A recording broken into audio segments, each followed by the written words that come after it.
మూసీ లూటిఫికేషన్ అంటూ కొంతమంది ఇష్టం వచ్చినట్టు మాట్లాడుతున్నారని, గాంధీ విగ్రహం కోసం 5,000 కోట్లు ఖర్చు చేస్తున్నారని తప్పుడు ప్రచారం చేస్తున్నారన్నారు సీఎం.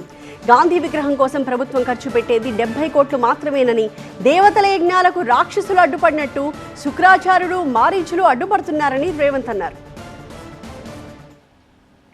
ఈరోజు మూసీ నది పునరుద్ధరణ కార్యక్రమం బ్యూటిఫికేషన్ లేకపోతే లూటిఫికేషన్ అని కొంతమంది తెలివితేటలన్నీ ప్రదర్శించి ఏదైతే మాట్లాడుతుందో, గాంధీ స్టాచ్యూకే 5,000 కోట్లు ఖర్చు పెడుతున్నారు. Hardly we are spending for Gandhi statue 70 crores, maybe I don't know exact calculation, 70-75 crores. They have spent 220 crores for Ambedkar statue. We have not opposed for that. Yes, we need Ambedkar ideology. At the same time, we need Gandhian ideology. నా విజ్ఞప్తి ఒకటే, ముందుకెళ్ళడానికి సూచన చేయండి.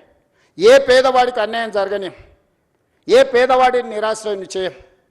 ఈ ప్రభుత్వం పేదలకు ఇబ్బంది కలిగించడానికి, ఈ ప్రభుత్వం పేదలకు నష్టం కలిగించడానికి, లేకపోతే ఈ ప్రభుత్వం కొంతమంది రియల్ ఎస్టేట్ సంస్థలతో ఆర్థిక ప్రయోజనాల కోసం పనిచేయడం లేదు. ఈ ప్రభుత్వం మన నగరాన్ని, మన రాష్ట్రాన్ని గొప్ప అభివృద్ధి చెందిన నగరంగా, గొప్ప ఆర్థిక రాష్ట్రంగా నిలబెట్టాలనుకుంటున్నాము. Gandhi Sarovar 11.5 kilometers roughly. Himayat Sagar to Gandhi Sarovar 9.5 kilometers roughly. Put together, the entire project cost is hardly 6,500 to 7,000 crores. In that project, Gandhi statue and building structure and everything may be 200-250 crores. Not even less than 1% of that project, or otherwise 2%.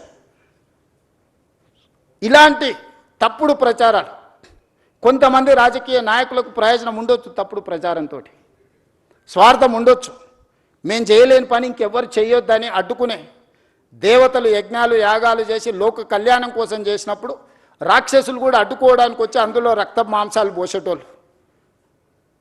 శుక్రాచార్యుడు, ఆయన శిష్యులు మారీచుడు, సుబాహుడు దేవతలు యజ్ఞాలు యాగాలు చేసినప్పుడు శుక్రాచార్యుడు ఆయన శిష్యులు వచ్చి ఈ యజ్ఞాలను భగ్నం చేసి లోక కళ్యాణం జరగొద్దని రక్త మాంసాలను ఆ యాగంలో వీళ్ళు నెయ్యి, పండ్లు, ఫలాలు వీళ్ళు వేస్తే పైనుంచి వాళ్ళు రక్తం మాంసాలు అందులో పోసేటోళ్ళు.